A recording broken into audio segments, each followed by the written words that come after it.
यदि कोई tax payer अपनी इनकम टैक्स की रिटर्न टाइम से फाइल नहीं कर पाया है और उसका इनकम टैक्स का रिफ़ंड था, तो अब वो इनकम टैक्स ऑफिसर से अप्रूवल लेके अपना इनकम टैक्स का रिफ़ंड रिलीज़ करवा सकता है। तो ऐसा ही एक केस हम डिस्कस करेंगे जहाँ पे कि जो टैक्स पेयर की टाइम लिमिट थी रिटर्न को फाइल करने की, वो ख़त्म हो चुकी थी। तो उसके बाद इनकम टैक्स डिपार्टमेंट से अप्रूवल ली गई है और अब टैक्स पेयर इनकम टैक्स की रिटर्न फाइल कर सकता है और अपना रिफ़ंड ले सकता है। तो आप इस वीडियो को सभी लोगों के साथ शेयर करें ताकि जिन व्यक्तियों को इनकम टैक्स का रिफ़ंड नहीं मिल पाया है तो वो इस प्रोविज़न का यूज़ करके अपना रिफ़ंड ले पाएँ। CS Satbir Singh YouTube channel पे आपका स्वागत है। रेगुलर अपडेट के लिए आप हमारे चैनल को सब्सक्राइब कर लें। दोस्तों, यदि इनकम टैक्स रिटर्न को फाइल करने की ड्यू डेट निकल जाती है तो उसके बाद आप अपडेटेड रिटर्न फाइल कर सकते हैं, लेकिन अपडेटेड रिटर्न आप तभी फाइल कर सकते हैं यदि आपका इनकम टैक्स पेबल होता है। यदि आपका इनकम टैक्स का रिफ़ंड होता है तो आप अपडेटेड रिटर्न फाइल नहीं कर सकते हैं। इस केस में आपको इनकम टैक्स कमिश्नर के पास एप्लीकेशन लगानी होती है कंडोनेशन ऑफ डिले के लिए, यानी कि आप किस रीज़न की वजह से अपनी इनकम टैक्स की रिटर्न फाइल नहीं कर पाए हैं, उसके लिए आपको डॉक्यूमेंट सबमिट करने होते हैं।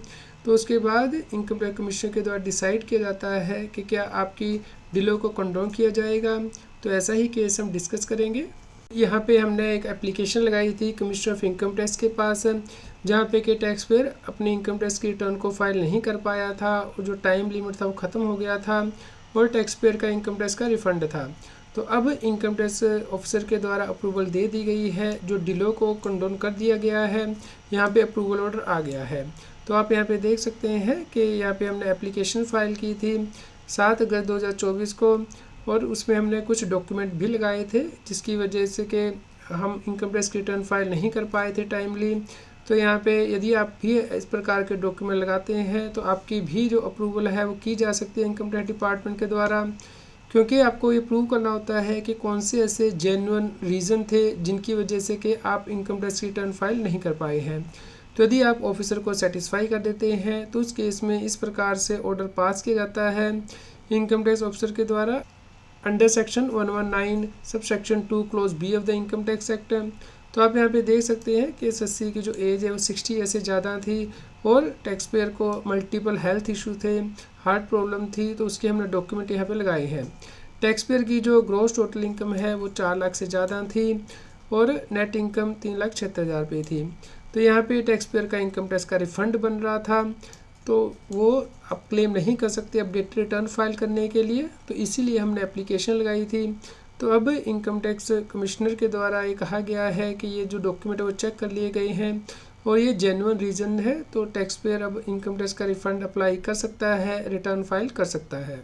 जो डिले है असेसमेंट ईयर 23-24 की रिटर्न को फाइल करने की, इसे कंडोन कर दिया गया है, लेकिन यहाँ पे कंडीशन भी लगाई गई हैं, यानी कि टैक्स पेयर को कोई इंटरेस्ट नहीं मिलेगा इस रिफ़ंड के ऊपर, क्योंकि जो मिस्टेक है वो टैक्स पेयर ने की है रिटर्न को टाइमली ना फाइल करके, इसलिए ये जो इंटरेस्ट है वो नहीं दिया जाएगा। और अब टैक्स पेयर को इनकम टैक्स की रिटर्न फाइल करनी होगी, जिससे कि जुडिशियल असेसिंग ऑफिसर चेक करेगा और जो TDS सर्टिफिकेट है वो भी चेक कर सकता है, तो उसके बाद ही रिफ़ंड को रिलीज़ किया जाएगा। तो दोस्तों, यदि आपका भी कोई ऐसा केस है जहाँ पे कि रिटर्न को फाइल करने की टाइम लिमिट ख़त्म हो चुकी है और टैक्स पेयर का रिफ़ंड था, तो उस केस में आप अप्लाई कर सकते हैं इनकम टैक्स डिपार्टमेंट के पास अप्रूवल के लिए। तो जब अप्रूवल आ जाती है उसके बाद आपको रिटर्न फाइल करनी होती है, उसके बाद ही रिफ़ंड रिलीज़ किया जाता है। उम्मीद करते हैं दोस्तों आपके लिए न्यूज़ यूज़फुल रही होगी। यदि आपका कोई क्वेश्चन हो तो आप हमें कमेंट करके ज़रूर बताएं। कृपया लाइक करें और शेयर करें ताकि सभी लोगों तक ये जानकारी पहुँच पाए। रेगुलर अपडेट के लिए CS Satbir Singh YouTube channel subscribe कर लें। इनकम टैक्स की और अधिक जानकारी के लिए आप CS Satbir Singh YouTube channel पर जाके प्लेलिस्ट में जाके टॉपिक वाइज प्लेलिस्ट देख सकते हैं कि इनकम टैक्स में कौन से नए बदलाव हो रहे हैं, जैसे कि इनकम टैक्स अपडेट के अंतर्गत या फिर डायरेक्ट टैक्स कोड के अंतर्गत। रेगुलर टैक्स अपडेट के लिए इस चैनल को सब्सक्राइब करें। आप हमें Telegram app CS Satbir Singh टैक्सिल पर ज्वाइन कर सकते हैं ताकि आप GST और इनकम टैक्स के रेगुलर अपडेट अपने मोबाइल पर ही प्राप्त कर सकें।